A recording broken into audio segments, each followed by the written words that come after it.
તો ચાલો વિદ્યાર્થી મિત્રો, છેલ્લે આપણે જુદી જુદી ચક્રીય પ્રક્રિયા વિશે અભ્યાસ કર્યો હતો, જેની અંદર સમકદ, સમતાપી, સમોષ્મી, સમદાબ પ્રક્રિયા, આ ઉપરાંત વિશિષ્ટ ઉષ્મા વિશે જોયું હતું, હીટ કેપેસિટી વિશે જોયું હતું. તો એનું થોડુંક એક કોષ્ટક તમારે ખાસ યાદ રાખવાનું કે જુદી જુદી પ્રક્રિયા આપણે કહી તો ચક્રીય પ્રક્રિયા, પછી એમાં શોષાતી ઉર્જા, આંતરિક ઉર્જા અને થયેલું કાર્ય. તો એક ખાસ આ કોષ્ટક યાદ રાખવાનું કે આની અંદર થતું જે કાર્ય, એ કાર્યના સંદર્ભમાં ખાસ યાદ રાખવાનું કે ચક્રીય પ્રક્રિયાની અંદર પહેલી કહે તો શોષાતી ઉષ્મા ઉર્જા એ કાર્ય જેટલી થશે. શોષાતી ઉષ્મા ઉર્જા અથવા તો ઉર્જા એ કાર્ય જેટલી. આંતરિક ઉર્જાનો ફેરફાર હંમેશા 0 હશે. અને કાર્ય કેટલું થાય તો કે બંધ માર્ગ પર થતા અથવા બંધ વક્ર વડે ઘેરાયેલ ક્ષેત્રફળ જેટલું બંધ વક્રનું ક્ષેત્રફળ. આમાં ખાસ એક યાદ રાખવાનું, સમઘડી દિશામાં કાર્ય પ્લસ લેવાનું અને વિષમ ઘડી દિશામાં કાર્ય માઇનસ લેવાનું. તો આ એક બાબત ખાસ આમાં યાદ રાખવાની. પછી સમકદ પ્રક્રિયા, તો સમકદ પ્રક્રિયામાં ડેલ્ટા યુ, તો કે ડેલ્ટા યુ હંમેશા 0 આવશે. મ્યુ સીવી ડેલ્ટા ટી, તો આના માટે જો કે મ્યુ સીવી ડેલ્ટા ટી જેટલી આંતરિક ઉર્જામાં ફેરફાર થશે.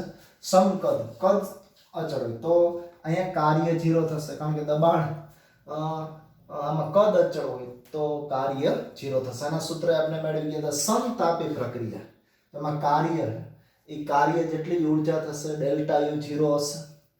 અને આના માટે જો કે તો કે કાર્ય એ 0 થશે. આમાં પણ સમકદ તો કાર્ય 0, પણ સમતાપીમાં તો કે સમતાપીમાં શોષાયેલી ઉષ્મા ઉર્જા કાર્ય જેટલી હશે, આ 0 થશે. સમતાપી તાપમાન અચળ રહેતું હોય તો ખાસ ધ્યાન રાખો, તમે કોઈ પણ આદર્શ વાયુ હોય તો એનું ટેમ્પરેચર અચળ હોય. જો તાપમાન અચળ હોય તો હંમેશા આંતરિક ઉર્જામાં થતો ફેરફાર 0 હોય. આ ઉપરાંત એનું સમીકરણ મેળવી દીધું સાબિતી છે. Mu R T ln natural log હે E ના બેઝ ઉપર V2 ના છેદમાં V1 અથવા VF upon VI equal to mu R T ln P1 ના છેદમાં P2 તો PI ના છેદમાં PF. આ એટલે ઇનિશિયલ, F એટલે ફાઇનલ. તો આ એક યાદ રાખો. અને સમોષ્મી પ્રક્રિયા, તો સમોષ્મી પ્રક્રિયા માટે ઉષ્માનો વિનિમય 0, એટલે આ 0 હશે. આંતરિક ઉર્જાનો ફેરફાર થર્મોડાયનેમિક્સના નિયમ પ્રમાણે માઇનસ હશે, કાર્ય જેટલો પણ માઇનસ. એનું સૂત્ર પણ મેળવ્યું હતું, P2 P1 minus P1 P2 અથવા તો PF VF minus PI VI 1 minus gamma અથવા mu RT T2 minus T1 છેદમાં 1 માઇનસ ગામા. તો આ એક સમીકરણ યાદ. અને સમદળ, તો સમદળની અંદર દળ અચળ હોય. સમદાબ પ્રક્રિયા, તો સમદાબ પ્રક્રિયાની અંદર દબાણ અચળ હોય તો મ્યુ સીપી ડેલ્ટા ટી આ ઉર્જા. આંતરિક ઉર્જા mu C V delta T આવશે.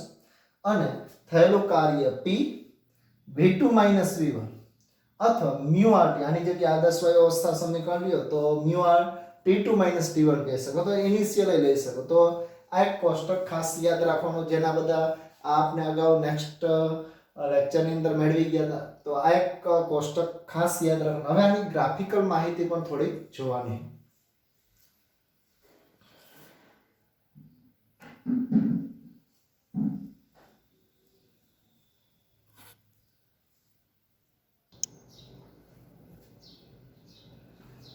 એના પછી આપણે જો P વિરુદ્ધ, તો કે P વિરુદ્ધ V ના ગ્રાફ જોવાના. આ P વિરુદ્ધ V ના, તો જુદી જુદી ધારો કે પ્રક્રિયા લે, સમકદ પ્રક્રિયા લે તો સમદાબ પ્રક્રિયા, જેમાં દબાણ અચળ રહેતું હોય. પછી બીજી પ્રક્રિયા ધારો કે આપણે લઈ સમતાપી અને એક સમોષ્મી. તો આ સમોષ્મી અને આ સમતાપ.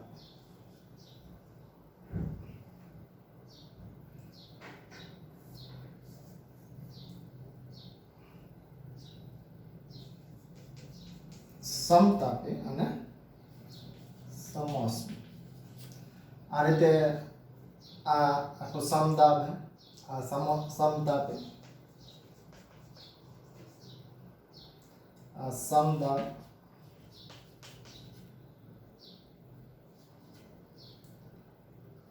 અને આ સમોષ્મી.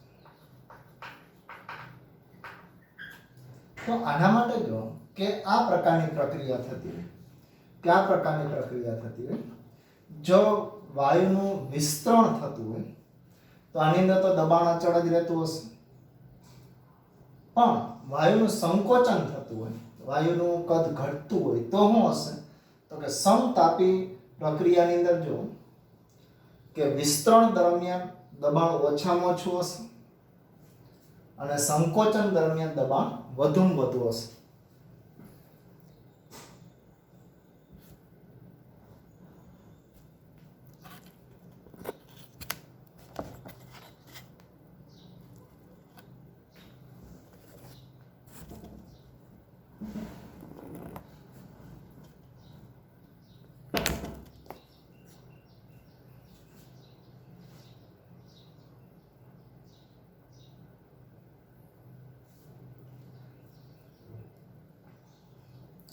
તો આટલી બાબત આમાં ખાસ યાદ રાખવાની કે વિસ્તરણ દરમિયાન સમોષ્મી પ્રક્રિયા માટે આ રીતે આપી શકાય સમતાપી અને સમતાપ.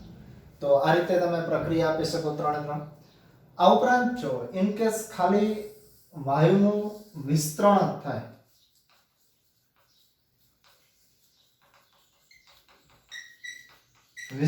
ધારો કે આ ઇનિશિયલ પોઈન્ટ એ સ્થાન પાસે, તો ધારો કે આ રીતે પ્રક્રિયા થાય, આ રીતે પ્રક્રિયા થશે, કેવી પ્રક્રિયા થશે.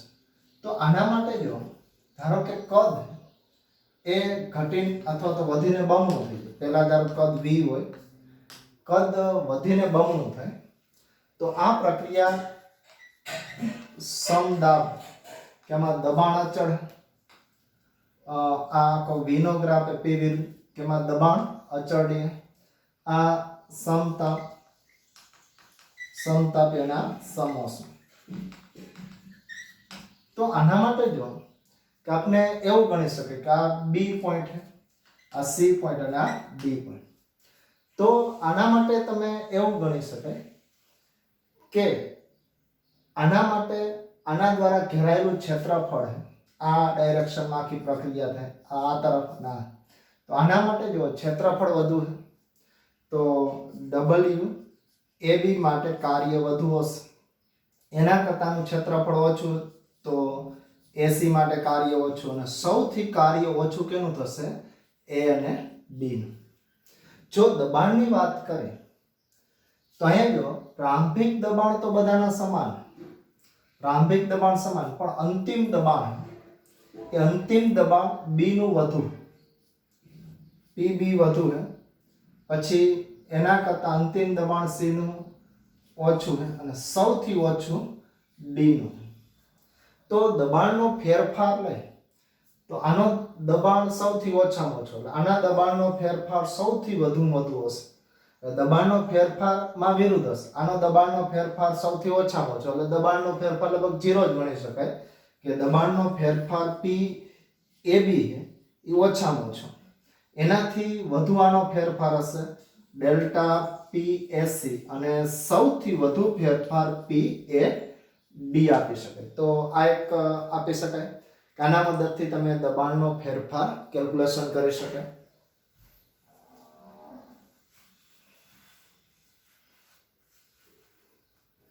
અને ઇન કેસ આ તો વાયુનું વિસ્તરણ થતું હોય ત્યારનું, પણ જો આ ઉપરાંત તમે આના માટે એવું પણ કહી શકાય કે જો સંકોચન થતું હોય, PV સંકોચન થતું હોય, ધારો કે આ સ્થાન પાસે ઇનિશિયલ સ્થાન પાસે અને એનું સંકોચન થાય, ઇનિશિયલ સ્થાન ધારો કે V જેટલું છે અને સંકોચન થાય, તો ધારો કે અમુક પ્રક્રિયાની અંદર ધારો કે દબાણ અચળ જ રહે, દબાણ બદલતું નથી, અમુક પ્રક્રિયા અને આ પ્રક્રિયા.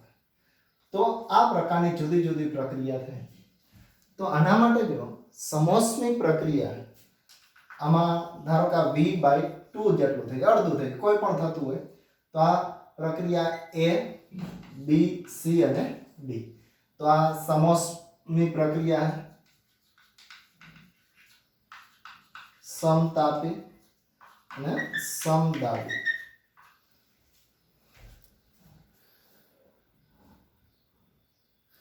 તો આના માટે જો વાયુનું સંકોચન થતું,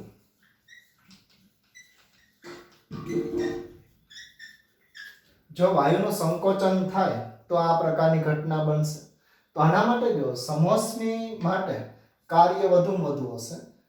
A થી D માટે કાર્ય વધુમાં વધુ, એનાથી ઓછું કાર્ય A થી C અને એનાથી ઓછું કાર્ય A થી B સુધી. આમ તો આમાં કાર્ય તમને જો ઋણ જ મળશે, પણ સૌથી વધુ આનું ઘેરાયેલું ક્ષેત્રફળ એનાથી ઓછું અને એનાથી ઓછું.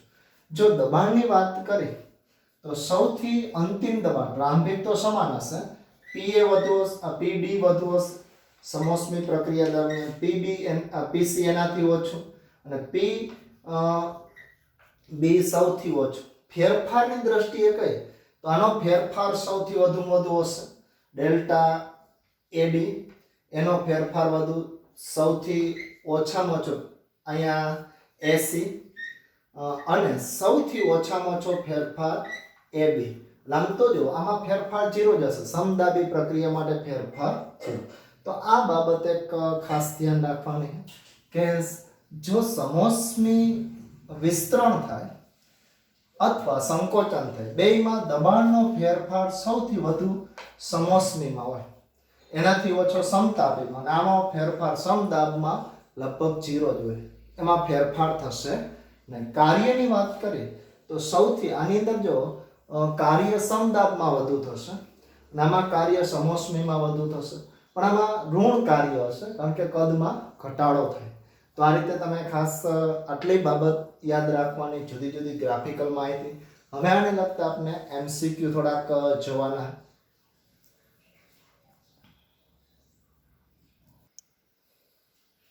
તો ચાલો વિદ્યાર્થી મિત્રો, આપણે થોડક જે થિયરિકલ માહિતી જોઈતી એ થિયરિકલ માહિતીના થોડાક MCQ જોવાના.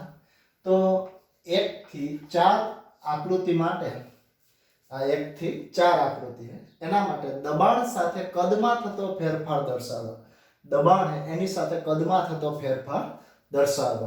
તો વાયુને પથ ABCD A પર લઈ જવામાં આવે, વાયુને ABCD પથ ઉપર લઈ જવામાં આવે તો વાયુની આંતરિક ઉર્જામાં થતો ફેરફાર કેટલો, આંતરિક ઉર્જામાં કેટલો ફેરફાર થશે એ પૂછ્યું. તો આમ તો જો કોઈ પણ ચક્રીય પ્રક્રિયા હોય, એ ચક્રીય પ્રક્રિયાની અંદર હંમેશા કોઈ પણ ધારો A B C D વળી પાછો A સ્થાન પાસે આવો તો ચક્રીય પ્રક્રિયા માટે આંતરિક ઉર્જાનો ફેરફાર હંમેશા 0 હોય. આના માટે આંતરિક ઉર્જાનો ફેરફાર તો કે ડેલ્ટા U પહેલા માટે 0 આવશે, ડેલ્ટા U આંતરિક ઉર્જા આના માટે 0, આના માટે પણ ડેલ્ટા U આંતરિક ઉર્જાનો ફેરફાર 0, આના માટે પણ 0 અને આના માટે પણ આંતરિક ઉર્જાનો ફેરફાર હંમેશા 0 આવશે. એટલે કોઈ પણ ચક્રીય પ્રક્રિયા હોય તો આંતરિક ઉર્જાનો ફેરફાર હંમેશા 0 આવે. તો આના માટે જુદા જુદા તમને ઓપ્શન આપ્યા હોય કે 1 માં 0 હોય, 1 અને 2 માં 0 હોય, 1 2 અને 3 માં 0 હોય કે બધામાં 0 હોય. તો બધાની અંદર તમે 0 કહી શકો, પણ ચક્રીય પ્રક્રિયા હોવી જોઈએ. તો અગાઉના કોષ્ટકમાં જોયું તો કેમાં 0 હશે એ આપણે લખી શકીએ. ચક્રીય પ્રક્રિયા માટે આંતરિક ઉર્જાનો ફેરફાર 0. પછી બીજો ક્વેશ્ચન છે, તો બીજા ક્વેશ્ચનની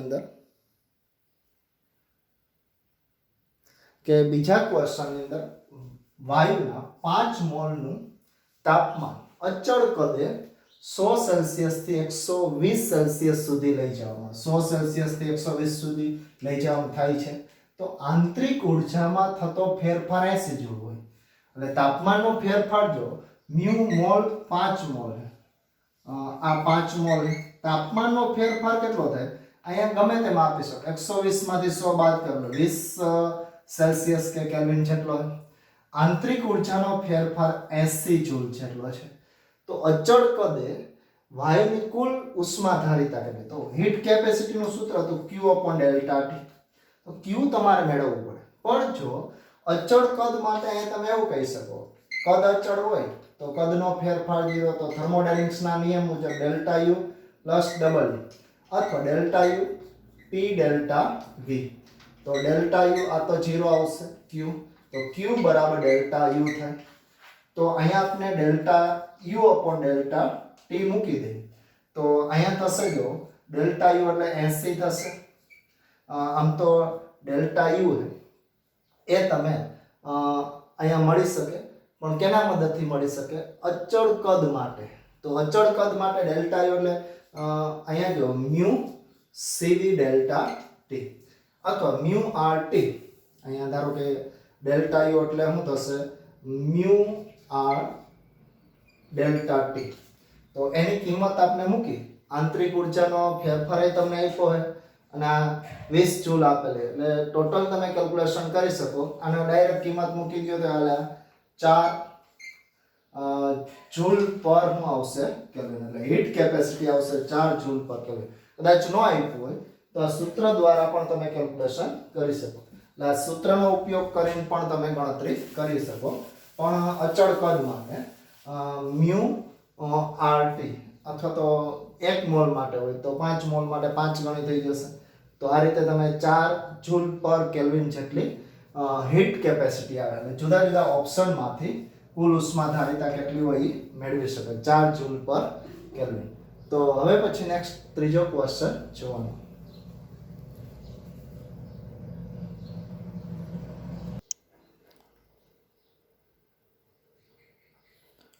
તો ચાલો વિદ્યાર્થી મિત્રો, એના પછી નેક્સ્ટ ક્વેશ્ચન છે અચળ તાપમાન.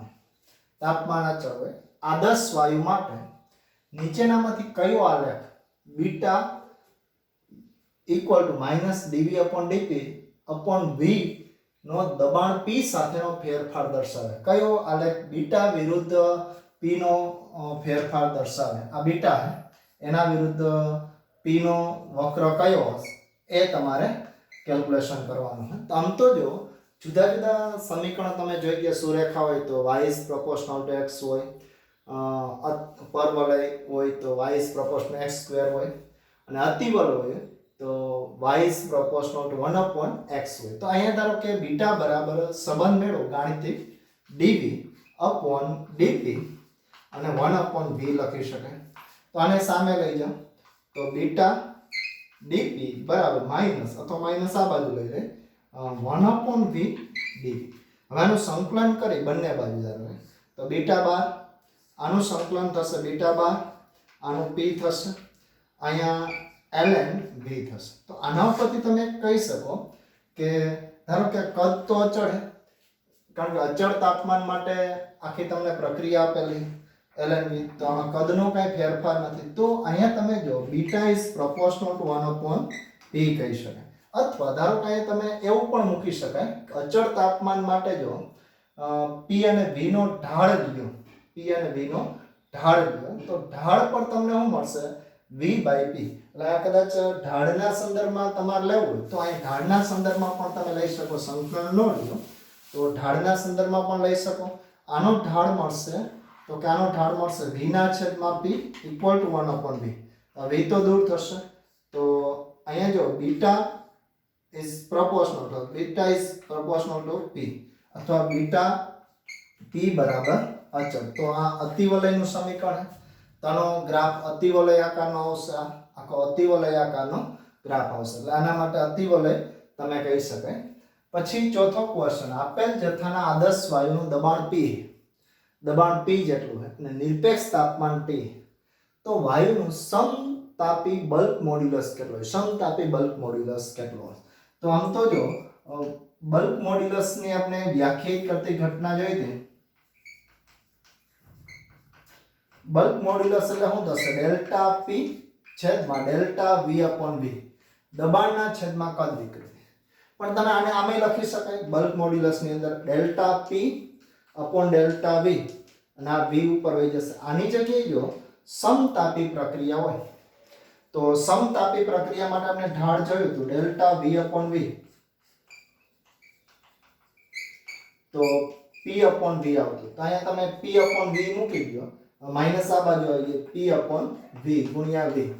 તો આ દૂર થશે તો સમતાપી બલ્ક મોડ્યુલસ શું મળશે તો કે સમતાપી બલ્ક મોડ્યુલસ P મળશે એટલે ખાસ સમતાપી બલ્ક મોડ્યુલસ કે તો સમતાપી બલ્ક મોડ્યુલસ તમને P મળી શકે કારણ કે દબાણનો ફેરફાર છેદમાં કદ વિકૃતિ આવે તો આને v ને છેદનો છેદાંશ લઈ જાઓ તો આની જગ્યાએ તમે જો સમતાપી ઢાળ -P/v મૂકી શકો તો આ દૂર થઈ જાય તો સમતાપી બલ્ક મોડ્યુલસ P આવે અને જો સમોષ્મી કે તો અહીંયા ગામા આવે તો અહીંયા ગામા આવશે તો ગામા P આવશે એટલે ખાસ આમ તો આપણે હવાનું જે હવાની અંદર ધ્વનિ તરંગનું પ્રસરણ હતું એની અંદર જોયું ન્યૂટનના સૂત્રમાં સમતાપી બલ્ક મોડ્યુલસ P આવે અને સમોષ્મી બલ્ક મોડ્યુલસ ગામા P આવે સીધું તમે યાદ રાખો તો એમાં ગામા P આવશે પણ આમાં સમતાપી હે તો P તમે આપી શકો તો હવે પછીનો નેક્સ્ટ ક્વેશ્ચન પાંચમો જોઈએ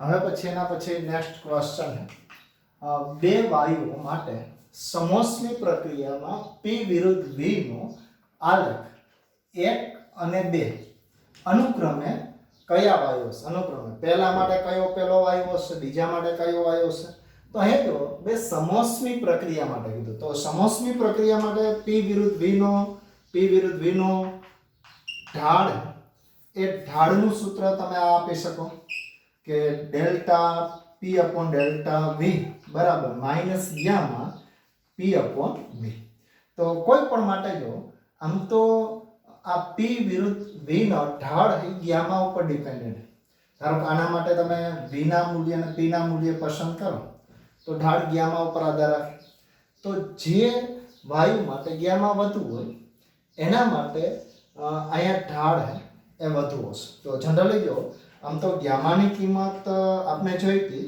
F+2/f તો એક પરિમાણ માટે અહીંયા તમે 3 મૂકી શકો તો 5/3 આવતું હતું તો એક પરિમાણી માટે ખાસ ગામાની કિંમત વધુ હોય દ્વિપરિમાણી માટે ઓછી અને ત્રિપરિમાણ માટે અથવા તો રિજિડ રોટર હોય તો એનાથી ઓછી હોય તો હંમેશા જો અહીંયા જે ઉપરનો ગ્રાફ છે એ ઉપરનો પહેલો ગ્રાફ હંમેશા તો કે વધુ ગામા માટે હોય એટલે દ્વિપરિમાણ માટે જો હંમેશા ગામા વધુ હશે અને તો જેના માટે વધુ એ પહેલો ગ્રાફ તો પહેલો હશે એ દ્વિપરિમાણ વાળો એટલે કે ધારો કે આમાંથી તમે કયા ઓપ્શન આપી શકો ના અને બીજો ગ્રાફ છે એ એક પરમાણુ વાયુ માટે એક પરમાણુ વાયુ તો આ હિલિયમ જ છે આ નથી તો આના માટે તમે પહેલો ગ્રાફ છે એ દ્વિપરમાણુ વાયુ માટે હશે અને બીજો ગ્રાફ છે એક પરમાણુ કદાચ ત્રિપરિમાણી વાયુ હોય તો હજી ઉપર તરફ આવી શકે અથવા જેનો ગામા વધુ હશે એનો ઢાળ ઓછો હશે તો આ રીતે તમે આપી શકાય એના પછી નેક્સ્ટ જે ક્વેશ્ચન છે કે 1 મોલ આદર્શ વાયુનું 27 સેલ્સિયસ તાપમાને સમોષ્મી સંકોચન પામે છે હવે તેનું તાપમાન 120 સેલ્સિયસ થાય એટલે 27 છે એમાંથી 120 સેલ્સિયસ થાય તો આ પ્રક્રિયામાં થતું કાર્ય કેટલું હશે એ મેળવવાનું ગામાની કિંમત 1.5 લેવાની એ આપી જ દીધું છે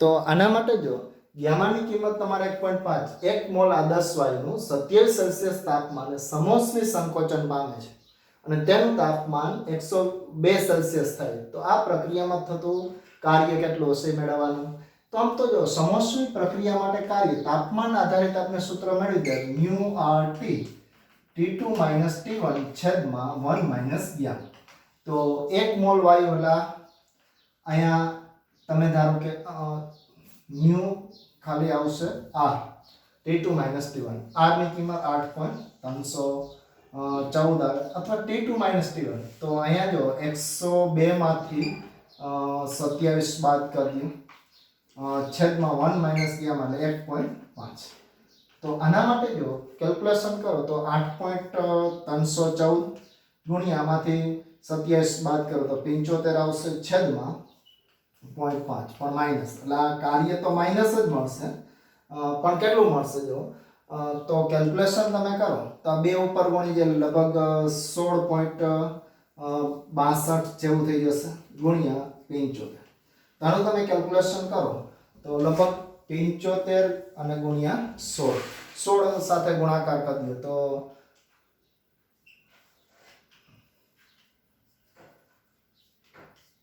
તો આના માટે જો થશે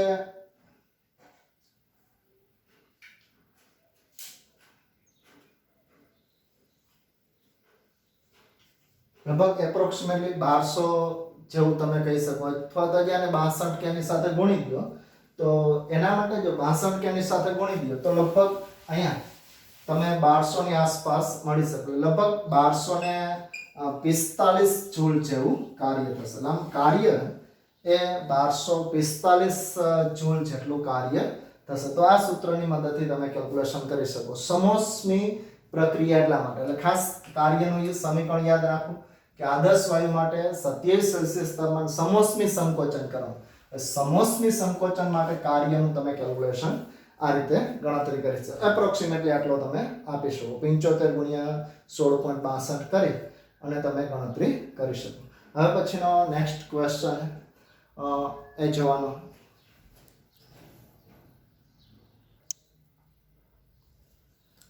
એના પછી નેક્સ્ટ ક્વેશ્ચન હે 1 મોલ O2 વાયુનું કદ 4 atm દબાણે 1 લીટર જેટલું છે. સમતાપી વિસ્તરણ થતા 1 atm દબાણ થાય. દબાણ 1 atm જેટલું થાય છે. તો વાયુ વડે થતું કાર્ય શોધો. કેટલું કાર્ય હશે?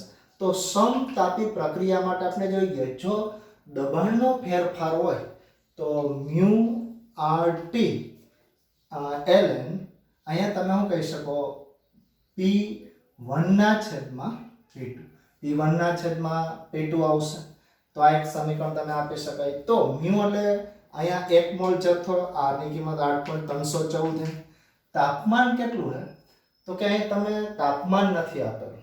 તો જનરલી જો T ની કિંમત છે એ તમે આદર્શ વાયુ અવસ્થા સમીકરણ PV બરાબર mu RT ઉપરથી ગોતી શકાય.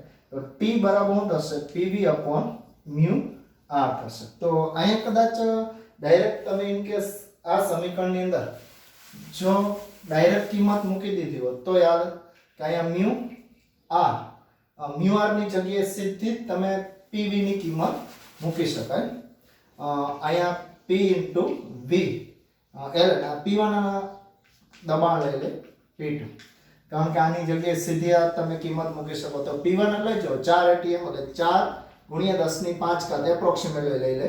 નહીં તો 1.013 ગુણ્યા 10 ની 5 ઘાત કદ 1 લીટર એટલે મીટર ઘનમાં 10 ની -3 ઘાત. અને ln P1 એટલે 4 ના છેદમાં 1. અહીંયા atm માં જ છે એટલે કોઈ ઉડી જશે. તો અહીંયા 4 ગુણ્યા 10 ની કેટલી ઘાત આવશે? 2. અને ln એટલે જો 2 ની 2 ઘાત થાય. આ 4 આવે એટલે 2 ની 2 ઘાત. તો લોગનો નિયમ ઘાત આગળ આવી જાય. 4 ગુણ્યા 10 ની 2 ઘાત ગુણ્યા 2 ln 2.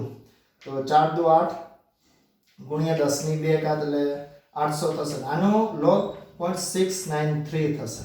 એટલે લગભગ 7 ગણી શકો. તો અહીંયા તમે જો અહીંયા 7 8 56 એટલે લગભગ આની અંદર જો તમને જે કિંમત મળશે એપ્રોક્સિમેટલી એ 56 જેવી મળશે.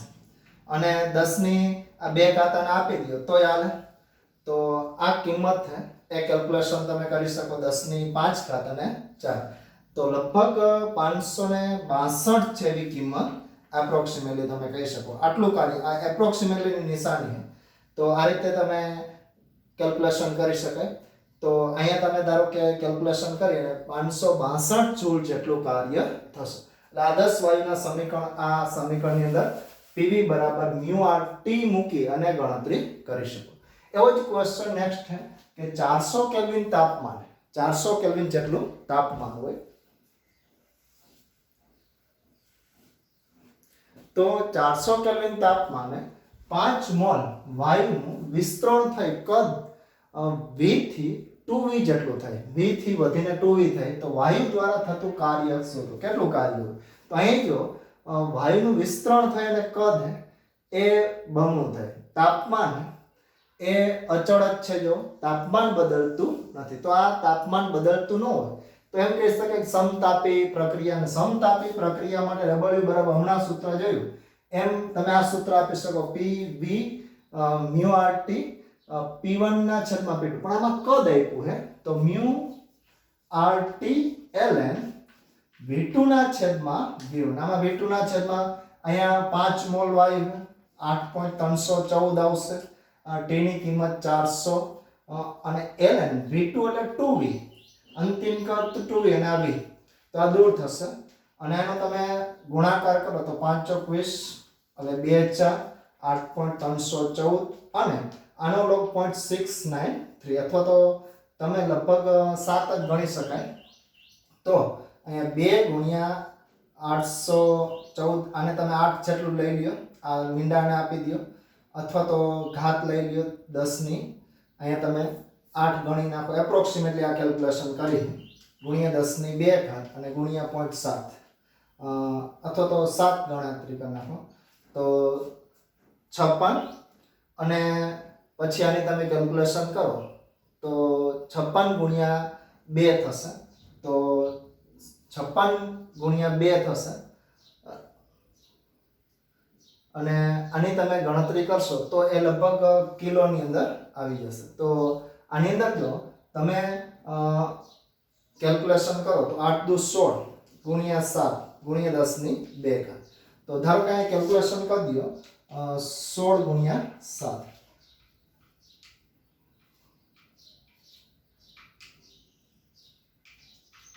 તો લગભગ તમને 11 2 ગુણ્યા 10 ની 2 ઘાત મળે એટલે 11.2 કિલો જૂલ કહી શકો, 10 ની 3 ઘાત થઈ જશે. તો કાર્ય એ લગભગ 11.2 એટલે એપ્રોક્સિમેટલી લીધું, તો અહીંયા આપણે અવગણી નહીં થતા 11.50 આપ્યા પણ અહીંયા આપણે